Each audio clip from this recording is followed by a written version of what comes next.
I walked past a Tudor boutique yesterday, so I decided to go in to see if they have the brand new BlackBay Chrono Blue edition for me to check it out in person. Surprisingly, they do have one in stock, so I managed to get my hands on, and here are my initial thoughts. Let's start with the specifications. The watch has a case diameter of 41mm. It is 14.4mm thick. It is water resistant up to 200 meters. Housed inside the case is the MT5813 movement, which has a chronograph as well as a date function, and it has 70 hours of power reserve. In terms of the bracelets, Tudor uses the 5-link bracelets together with the T-fit adjustment system. This is different to the black and white Panda BlackBay Chrono, because if you were to go for the metal bracelet option, you can only go for the oyster bracelet, and there's also no T-fit adjustment system. The recommended retail price of this brand new BlackBay Chrono Blue edition is £4,880 here in the UK, which is £90 more expensive than the standard black and white Panda version. And the only reason why this new model is more expensive is purely because of the bracelets, and in my view, the upgrade is well worth it. I really like this new blue dial. It has a sunray finish, which makes the watch look more expensive than it is. And the blue is very easy to match with any outfit. And the bracelet is also perfect. I love the Jubilee style bracelets together with the T-fit adjustment system. The watch feels very comfortable on the wrist, and I think I can totally wear this on a daily basis. Up next is the BlackBay Chrono with the pink dial. The specifications of this watch is basically the same as the blue edition that we just talked about. The only difference is the dial. I think this watch is not as versatile, as the pink is a little bit harder to match with different outfits. At the moment, there is still a lot of hype, so it is not very easy to get at retail price, but if I can get it from an authorized dealer, I will probably buy it and wear it on special occasions. But if I have to pay the secondary market price for this piece, it will be a hard pass for me. The next chronograph I wanted to talk about is the white dial BlackBay Chrono. I love the white style. It looks very clean and smart, but the watch already has quite a big case size of 41mm, and together with the white dial, it makes the watch look even bigger on my tiny wrist. I think I will struggle to pull it off. So for me personally, whilst I love the white dial, I don't think the watch would look very nice on my wrist. Also, every time when I look at the white dial and the black dial BlackBay Chrono, it just reminds me of the Rolex Daytona. I'm not so sure how I feel about it, as I don't want to give people the impression that I was wearing a Rolex when I know deep down that this is a Tudor. So naturally, I would tend to avoid the white dial or the black dial on this BlackBay Chrono. So I will put this watch on a maybe category. Now let's also quickly talk about the black dial. This is probably my least favorite out of the entire Tudor BlackBay Chrono offerings. First, it reminds me of the Rolex Daytona, which I have already discussed before, and second, I think black dial is a bit boring. Tudor offers a lot of watches with black dial, such as the BlackBay 58 GMT as well as the latest Metas BlackBay. So if I were to buy a BlackBay Chrono, I would probably pick something more interesting, such as the blue dial or the pink dial. And because of this, the black dial is a hard pass for me. Now, let's also quickly talk about the BlackBay Chrono SNG, and let's start with the champagne dial.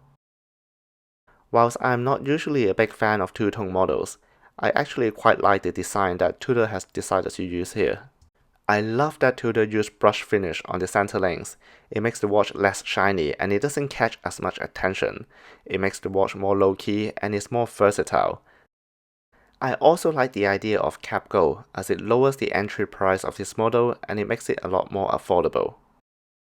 But I'm not a big fan of the champagne dial of this watch. Together with the bracelet, I think there's just too much gold going on for a sport piece, so for me, it will be a hard pass. Now, let's also quickly talk about the black dial BlackBay Chrono SNG. I actually quite like the design of this watch. I love the black and gold combination, and it looks very classy. But the watch comes with the recommended retail price of £6,860. At this price point, there are many other chronograph options that you could potentially get. For example, you can get a Omega Speedmaster Professional. And also, at this price point, you are also in the steel Rolex category, such as the Air King or the Oyster Perpetual. That is assuming you can get it from the authorized dealer, of course. By the way, if you like the look of my watch stands, you can get it from Wristonomy. They are currently running a huge discount, and together with my discount code KC Timeshare, you can get up to 77% on the single watch stand. I would highly recommend you to check it out. I will leave a link in the description box down below. Now let's get back to the Black Dial BlackBay Chrono SNG. Whilst I love the look of the watch, the price point is a little bit harder to digest for me, so I will put it in the to be considered category. Up next is the Pelagos FXD Chrono Cycling Edition. I love the new material Tudor has introduced with this watch, as the entire case is made up of carbon composite. It makes the watch feel very light, and it feels very comfortable when it is on the wrist. I also love the design of the watch. Other than the red inner ring, the entire watch is black. I love the blacked out look of it.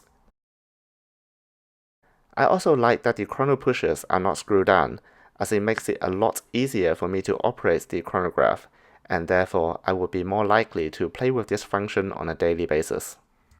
Unfortunately, the same cannot be said for the rest of the chronograph models that I have talked about earlier.